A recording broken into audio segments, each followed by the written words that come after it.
Welcome to Sleep Deep. Take a moment to connect with yourself. Home. So take a nice deep breath in.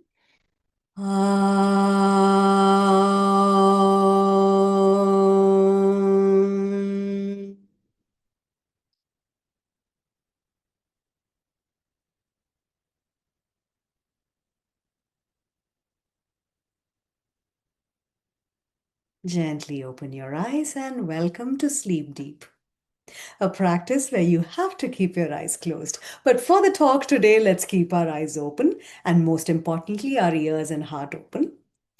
What I would want you to do at this moment is take some time to think about, what does sleep mean to you? What is your attitude towards sleep? What do you know about sleep? Do you think it is necessary? Do you think we have to do with minimum amount of hours? How many hours of sleep do you know? And do you have any experience with insomnia, maybe for yourself, maybe for others? Was it triggered by stress, age, hormonal fluctuations? What was it? And maybe take a moment to think about, what is it that you would like from this session? Though I'm far away, I would love to be in touch with you so that if you get and ask me questions, I can get back to you. So with that, let's go into a bit about me. So don't fall asleep yet. Hi, I am Nuthan Manohar. I'm the founder of Me Met Me as well as the Happiness Store. And since 2010, over 30,000 lives have been impacted with over 60 companies that I have worked with and over 11 countries that I have worked with. And the work has also led to a lot of national and international recognitions. So there are two sides to me. One, as a happiness researcher, where I've been published with Cambridge. I've conducted work as an adjunct faculty courses with IIM, JIPMA, Webster, etc. And I've been stated as Business Standards top 10 in innovative influencers. But the best part, I think, was last year getting an award for social impact and well-being from the House of Lords, the UK Parliament. I'm also a yoga acharya, a student of Jayanti ma'am. So I've done my MSc yoga. I'm also an MBA with the TTC, ATTC with Shivananda, and I love learning more and more about yoga because that was a big turning point of life. So, and I would love to kind of introduce you to one of my favorite modules when it comes to yoga therapy, and that is related to sleep. So, first thing, I want anyone out there with insomnia or difficulty falling asleep to know that you are not alone. A lot of us experience different types of disruptions, whether it's sleep latency, the number of hour time that is taken to fall asleep, or maybe waking up between your sleep, or maybe waking up finally and not feeling refreshed, not knowing why. So I want you to know you are not alone. And what I'm going to be talking about is nothing you don't already know, but I'm going to try and put a structure to it. So, the very first thing is that, there is no real rule in how many hours of sleep you need. If you really wish to find out, I hope your lifestyle will permit this. Go to sleep at 10 in the night and don't let an alarm wake you. See what time you wake up. Now, some of us have a body clock where we are habituated to wake up at a particular time. In that case, also, I want you to see if you can, do this for a while and see what time can you wake up. So, depending on each day, sometimes you need more or sometimes less sleep. So, I want you to know that it is not a fixed permanent number. That being said, I'm sure you would also know this. Vata Prakriti in Ayurveda would need more sleep than someone who is Kapha Prakriti. And the irony is that somebody with a Vata Prakriti has difficulty falling asleep, whereas a Kapha Prakriti might actually experience deep sleep very quickly. So now the thing I'm kind of glad about is, when I grew up, sleep was considered something bad. There were statements like you can sleep after you die, sleep is for the lazy, etc. But now, thankfully, people are aware of the negative impact of sleep deprivation.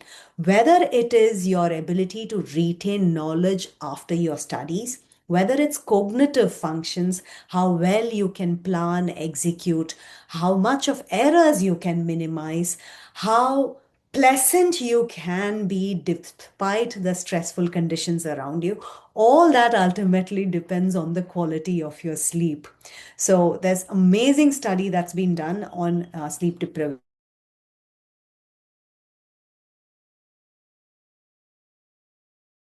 would suggest you check it out if you're keen to know more about it. So know is about meditation, and you know that if I think about meditation, there's no way I can meditate. So likewise, when it comes to sleep, if you keep thinking about sleep, there's no way you can sleep. We can only aid the body and the mind to a perfect condition where meditation or sleep can happen. So, and you would realize, just like meditation, the more you practice it,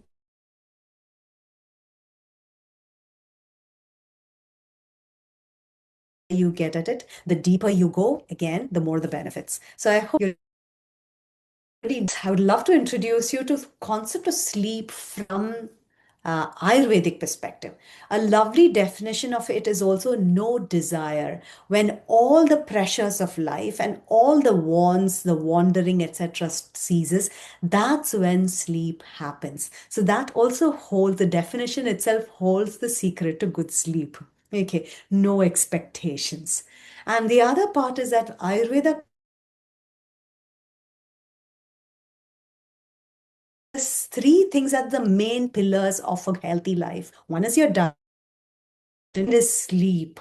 What is the type of sleep you get? What is the quality of your sleep? And the third, of course, is celibacy. Interestingly, of late, even in modern medicine, which initially thought that health, diet and exercise were the pillars of well-being, it now understands that sleep is the foundation on which these two pillars are built. So sleep has to be absolutely good. And is your social connections, the quality of your connections. Now that brings us to type. You have when you're extremely tired, lethargic, you fall asleep. When you eat a lot of the wrong kind of food, then again you might fall asleep. There can be sleep because of disease as well. But what we want is natural, healthy sleep, which is in the night. And as you can maybe read here, you can see what kind of benefits you get from sleep according to Ayurveda. And the beauty of it is what was written thousands of years ago is accurate according to modern medicine even today. Any of these two points you take, if you search for it, for the lack of time, I'm not going into the research, but otherwise we can actually go into each of these points and how modern medicine has actually come to the understanding that yes, this is absolutely correct. So whether you want to be happy, whether you want to feel nourished after taking good healthy meal, you need sleep. Whether you want cognitive function, your brain to work beautifully well at any age, you need sleep.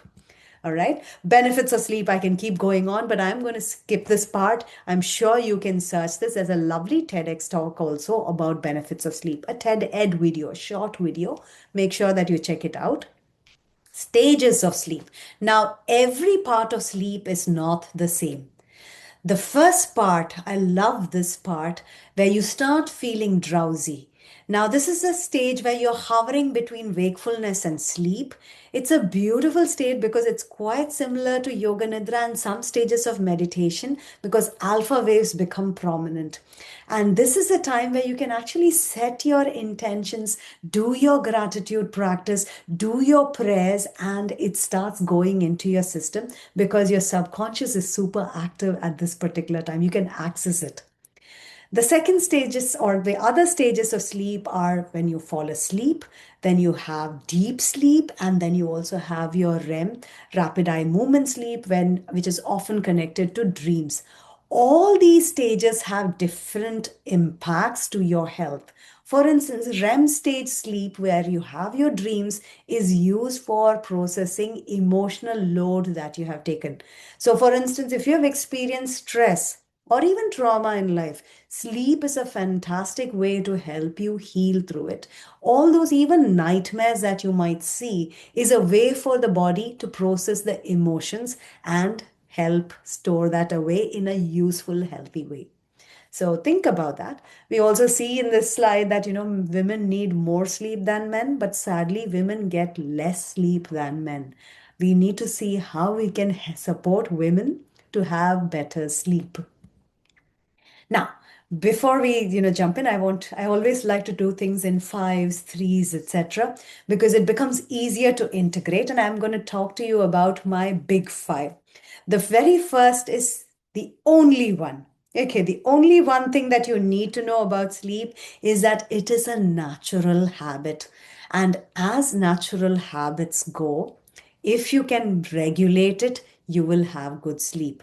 Stress will work against it, excitement will work against it, screen works against it. But if you can understand that you are in control of your sleep, then you realize, okay, I need to take care of it like it's a child and regulate it so that I can have all the benefits. Two don'ts you already know are: take a moment to think about two things you don't need to improve your sleep. For instance, maybe you need to cut your scrolling in the night. If you have insomnia, I would even say 2 hours before you sleep, all screens should be off. Likewise, for instance, when do you last drink your coffee or even tea? That is very important. Now, the three things that I like people to start doing are three rituals. We will go into that a bit deeper. The four horsemen, which can actually affect your sleep, your diet. If it's wrong diet, it's going to affect your sleep. Movement, if you have the wrong movement in the night. For instance, I see a lot of people trying to do gym as well as yoga in the night. That's not a great idea. You can have yoga provided it is something that's conducive for sleep. Likewise, attitude towards sleep. I can sleep later. I want to binge watch TV. All these things actually affect. And of course, the environment in which you sleep. So these four horsemen are important. And then if you have insomnia or if somebody you know has insomnia, please tell them that you have to practice whatever you're doing to improve your sleep for at least 5 weeks. So these are things I want you to remember. One, that it is a natural habit. You have to make sure that you make it a habit, because if your sleep is disrupted, some habits have been disrupted. Second is, think about two things you need to avoid to start sleeping better. Start applying that. The third thing, which we are going deeper, is the three rituals. Four horsemen, I don't say put so much of effort into it right away. We can, of course, discuss that if you get in touch with me. And to remember to keep it on for 5 weeks. All right. Now, typically, I teach this as an entire module across 3 days. So you have to realize that I'm kind of really cramming this up today. You have to realize that behavior, brain, body, that together is what is going to help you fall asleep. You can't have one or the other missing from this chain. All right. Coming to the rituals of sleep. Now, when you think about the human body, the human psyche, the moment we have a ritual, we actually start doing something, or something starts becoming more meaningful. If there is no electricity, I can light a candle. But the same candle lit for a birthday has a different meaning. The same candle lit as a ritual at a particular time of the evening has a deeper impact on the body and the mind, because your mind takes it as an anchor to come home to. So I would want you to start having rituals related to sleep.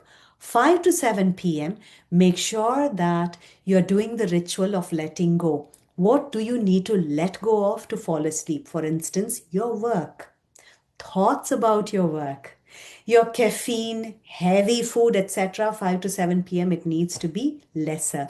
You need to exhaust your body before 5 to 7 p.m. so that by 10 o'clock you have amazing sleep. So if you want to do your exercise, maybe 5 o'clock, 6 o'clock is the last moment that you should, do heavy exercises. After that, it has to be all about sleep.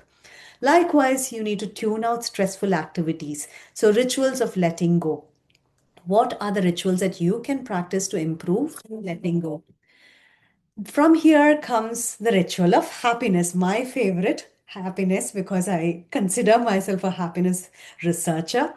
So, ritual of happiness is about creating that safe, connected space where you can actually smile and laugh. Not the happiness from excitement, but the happiness from a mindful state. So, 7 to 9 p.m., your screens need to be off, your lights need to be dimmed. Especially if you're in India, we have this terrible habit of keeping really bright lights in the house. By 7 o'clock, you need to have warm yellow lights and dimmed lights. That's going to tell your brain that, hey, it's going to be sundown. It is a circadian rhythm. It is affected by the amount of light so that you fall asleep. I'm in Netherlands currently, and now we are in spring, and in summers we have really bright evenings all the way till 9 o'clock, even 10 o'clock in the night.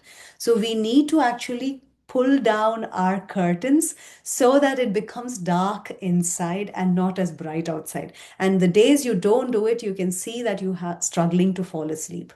All right. Likewise, as ironic as it sounds, in the evening, a warm bath helps you fall asleep. One of the important things to remember is to fall asleep, your temperature needs to go down, your heart rate needs to go down, your breathing patterns need to be much more slower.